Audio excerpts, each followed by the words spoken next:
Welcome to RTV. నేను మీ గయాజ్ని. ప్రస్తుతం మనం వనంతోపులోని కల్పతరు అపార్ట్మెంట్లో ఉన్నాము.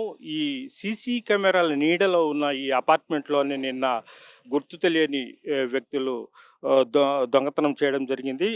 ఈ అపార్ట్మెంట్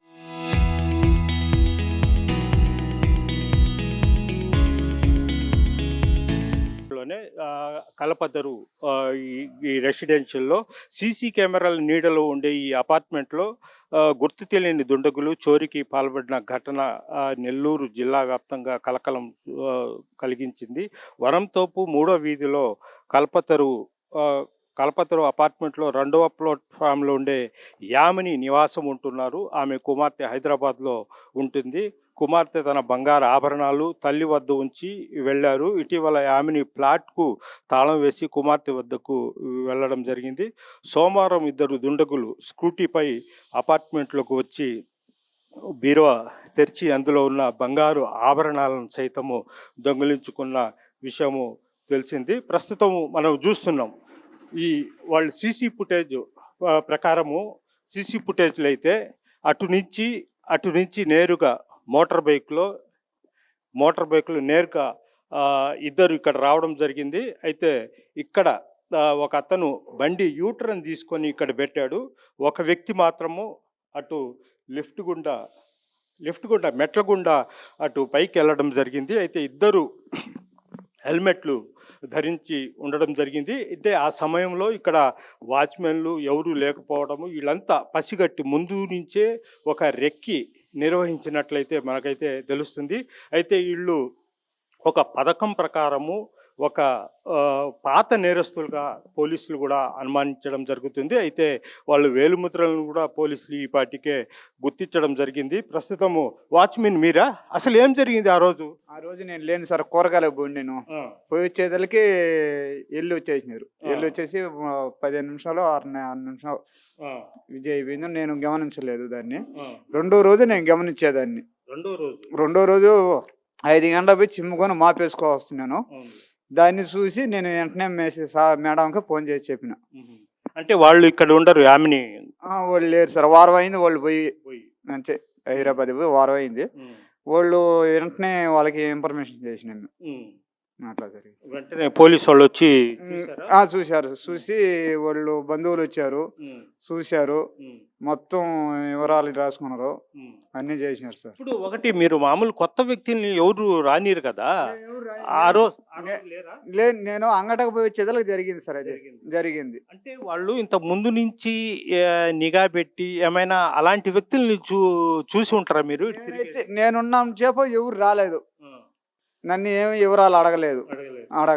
మీరు కూడా అంత పసిగట్టు మేము అంత ఇదిగా నేను ఆలోచించలేదు. నేను లేస్తే అక్కడ కూర్చో ఉంటాను.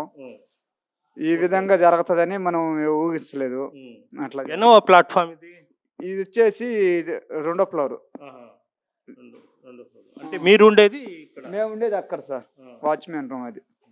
ఇది పరిస్థితి. అయితే ఇతను వాచ్మెన్ ప్రస్తుతము అక్కడే ఉంటాడు. అయితే ఎవరిని లోపలికి కొత్త వ్యక్తులు వచ్చినా ఎవరు వచ్చినా ఇతను తెలిసిన వాళ్ళు పైన వాళ్ళు ఓనర్స్ అడిగితే మాత్రము పంపిస్తాడు, లేకుంటే ఎవరిని పంపించడు. అయితే గత 2 రోజుల కిందట, అంటే ఈ దొంగతనం జరిగే రోజు అతను దుకాణానికి వెళ్ళాడు. ఏదో పని మీద అతను పర్సనల్ దుకాణంకి వెళ్ళి వచ్చేలోపు వాళ్ళు ఇతను అంటే వాచ్మెన్ ఉన్నాడా లేదా అని కూడా వాళ్ళు దూరం నుంచే పసిగడుతున్నట్టు అయితే మనకైతే స్పష్టం తెలుస్తుంది. అయితే సీసీ కెమెరాలు ఇక్కడ ఉండే. అయితే ఈ అపార్ట్మెంట్ మొత్తం బయట కానీ ఇక్కడ కానీ ఫస్ట్ ఫ్లోరు సెకండ్ ఫ్లోర్ మొత్తం సీసీ కెమెరాలు ఉన్నప్పటికీ చాలా ధైర్యంగా లోపలికి, అంటే వాచ్మెన్ ఉంటే మాత్రము ఇట్లా జరిగేది కాదు. అతను ఒక్క 5 నిమిషాలు బయటకు పోయిన వెంటనే వాళ్ళు వాచ్మెన్ లేనిది గుర్తించడం జరిగింది. నేరుగా లోపలికి బండి తీసుకొని రావడం, బండి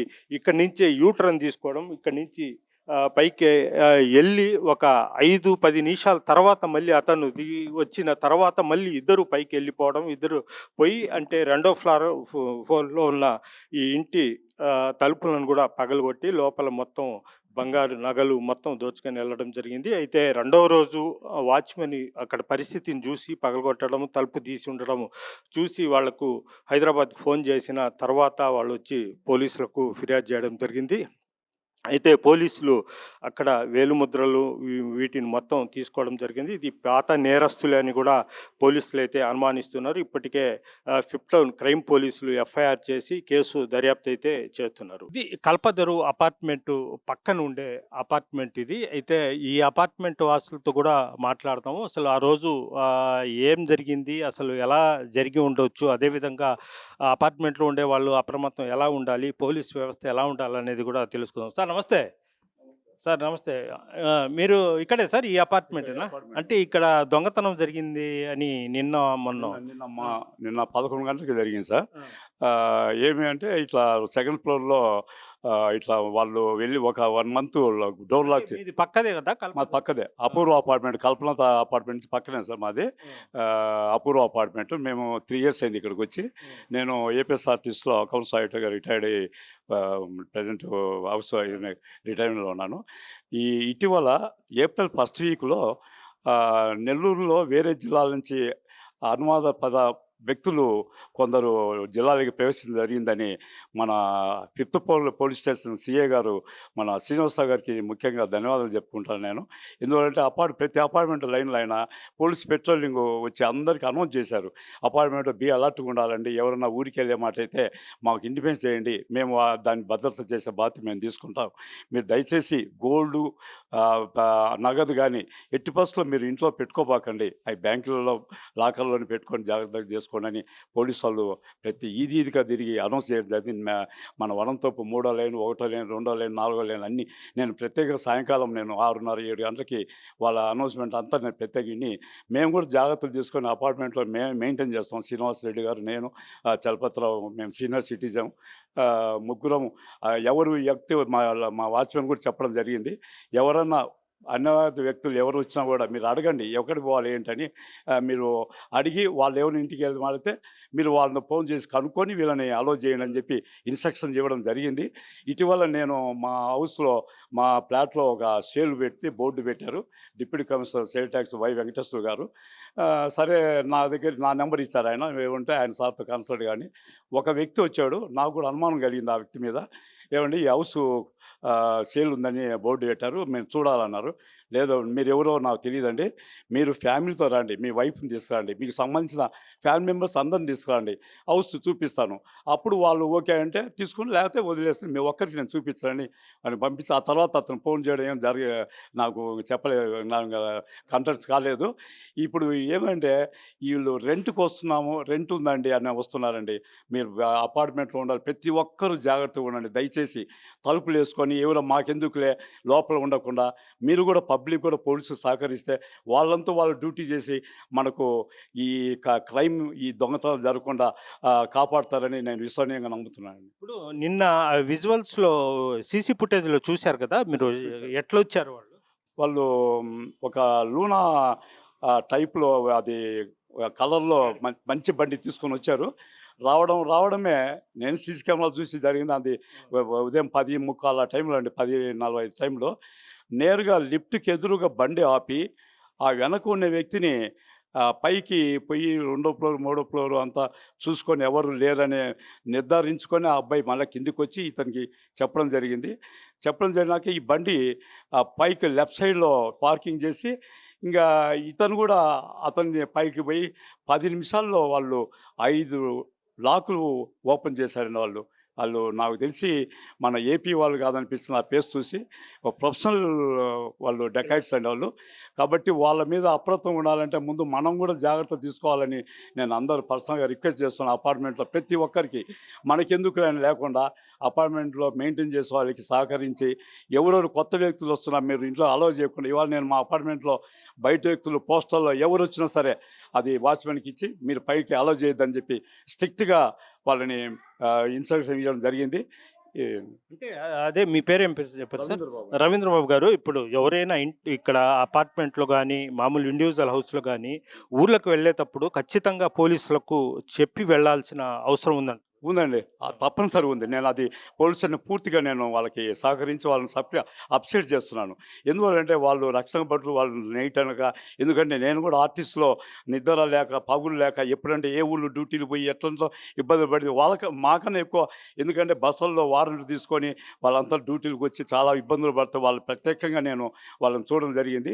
వాళ్ళు మనం ఏమన్నా ఊరికి పోతే మనం ఏందండి ఒక నెంబర్ ఫోన్ చేస్తే వాళ్ళకి చెప్తే వాళ్ళు అలర్ట్ చేస్తారు. వాళ్ళకి పెట్రోలింగ్ పంపించి ఎవరెవరు మనుషులు కొత్తోళ్ళు వచ్చి తిరుగుతున్నారా వాళ్ళని అరికట్టి మన ఆస్తులను కాపాడతారని చెప్పి నేను పూర్తిగా నమ్ముతున్నానండి. అది మనం ఎవరైనా ఊరికి వెళ్ళేటప్పుడు వాళ్ళు దయచేసి మీరందరూ ఆ పోలీసు వాళ్ళకి ఇన్ఫర్మేషన్ చేసి నేను 1 మంత్ నేను రావట్లేదండి, నేను హైదరాబాద్ పోతున్నాను మా పిల్లల దగ్గరికి, నా ఇల్లు ప్రొడక్ట్ చేయండి, నా పలాని అపార్ట్మెంటు పలాని ఫ్లోర్లో ఉన్నాను, పలాని నెంబరు వాళ్ళకి ఇంటిమేట్ చేస్తే వాళ్ళు అలర్ట్ చేస్తారని పూర్తిగా నమ్ముతున్నాను నేను. ఇది పరిస్థితి చూశారు కదా. అంటే ప్రతిదీ పోలీసుల మీదే భారం వేయకూడదు. పోలీసులు చేయాల్సిన పని పోలీసులు చేస్తూ ఉంటారు. అపార్ట్మెంట్లో ఉండేవాళ్ళు కానీ, ఇండివిజువల్గా ఉండేవాళ్ళు కానీ ఎక్కడైనా ఊర్లకు వెళ్ళేటప్పుడు సంబంధిత ఆ స్టేషన్ పరిధిలో ఉండే స్టేషన్ పోలీసు అధికారులకు సమాచారం ఇవ్వాలి, తాము ఊరికి పోతున్నామని. అప్పుడు పోలీసులు ఆ ఇంటి మీద కూడా నిఘా పెడతారు. అదేవిధంగా అపార్ట్మెంట్లోకి ఎవరంటే కొత్త వాళ్ళు వస్తూ ఉంటారు, పోతూ ఉంటారు. అపార్ట్మెంట్లో ఉండే వాచ్మెన్, అదేవిధంగా నిర్వాహకులు కూడా అప్రమత్తంగా ఉండాలి. కొత్త వ్యక్తులు ఎవరు వస్తున్నారు ఏంటి అనేది కూడా చేయాలి. ప్రతిదీ పోలీసుల మీద ఇవ్వకుండా ప్రజలు కూడా అప్రమత్తం ఉంటే ఇట్లా నేరాలను అరికట్టవచ్చని కూడా ఈయన చెప్తున్నారు. వీడియో తెలియని ఫలితాలతో గయాజ్ RTV నెల్లూరు నుంచి.